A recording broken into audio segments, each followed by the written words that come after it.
So with the new iPad 10th generation available, the price is pretty close to the iPad mini 6, and it sort of makes you wonder which iPad should you go with. Let's compare as much as possible to find out.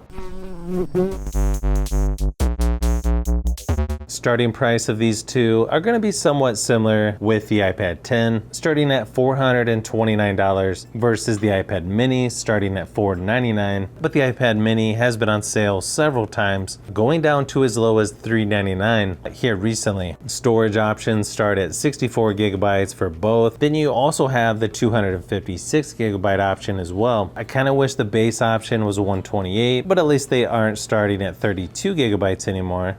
You've got an 8.3-inch IPS display on the iPad mini with 1488 by 2266 resolution. The iPad 10 has a larger 10.9-inch IPS display with 1640 by 2360 resolution. They both have 500 nits brightness, although only the mini is fully laminated, which may help when using the Apple Pencil, but definitely not a deal breaker in my opinion. Both look really good when watching shows, reading, playing games, or just browsing online, especially now that you can zoom in on YouTube videos. So there's a little difference between the two, and which one looks better may be personal preference, but I don't think you can go wrong with either.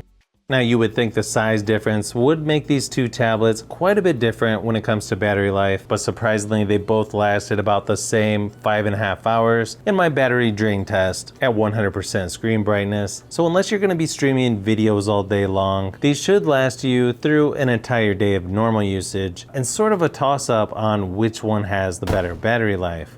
Software wise, these two are going to feel pretty similar as both are on iPadOS 16.2 as of this video. One thing to keep in mind is the iPad 10 is a little easier to use in most cases, mainly because of the larger screen size, and just using the software on the iPad 10 is just a little easier on the eyes in almost every way compared to the iPad mini, but sort of personal preference here, because sometimes I feel like I just like to have something a little larger than my phone to look something up or to use from time to time that's not going to be that heavy. It also is nice to have the fingerprint scanner or Touch ID on the power button for both iPads. Once you get used to having that, sort of hard to go back to use a tablet without it. One other thing I noticed is the iPad 10 USB-C port is a little slower than the iPad mini, so if you plan on connecting an external drive to get larger files off of there, not sure why they did it like that, but the iPad mini just feels faster when working with larger files.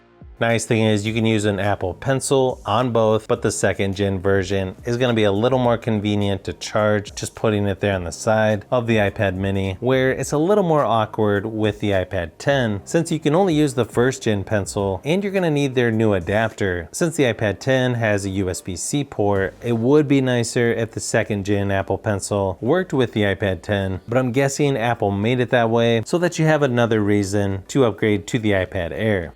Performance-wise, they both have 4 gigabytes of RAM. The iPad mini has the A15 Bionic chip. The iPad 10 has the older A14 Bionic chip, even though it is the newer tablet. Just comparing the Geekbench scores, you'll notice the iPad mini is a little more powerful, especially in multi-core scores.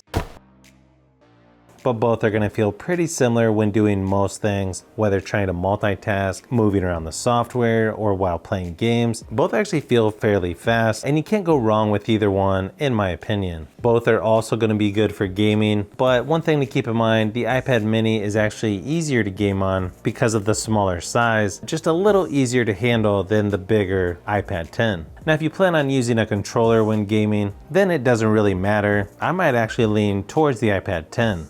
Now on both iPads you have speakers on each side, not going to be as loud as the iPad Air 5, but still pretty good on both. I just got a decibel meter recently that I used to see which one was louder, and yeah, they were almost identical. Here's a quick sample just to give you an idea of what to expect.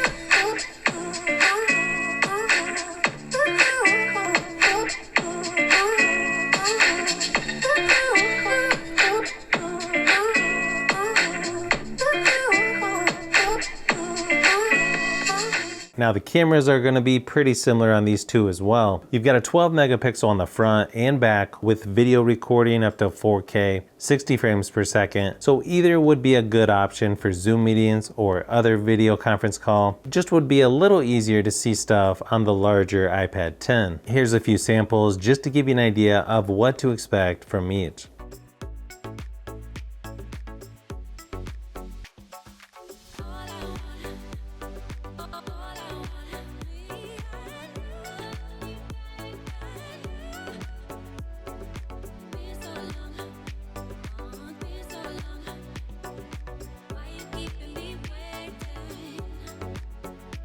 So as you can see, some similarities, but maybe a couple things to consider before choosing one or the other. If you made me choose just one, it would be a pretty tough choice because the iPad mini I've used probably the most this past year out of all my tablets. It just really came in handy a lot of times. I believe I have some more comparisons to do with the new iPad 10 yet and other tablets as well. So you'll definitely want to look out for those upcoming videos.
So if you've made it this far into the video, you may want to say thanks by subscribing, and don't forget to give a thumbs up if this video was helpful. This is Brian from Fishbee Productions. Thanks for watching, and I'll see you on the next one.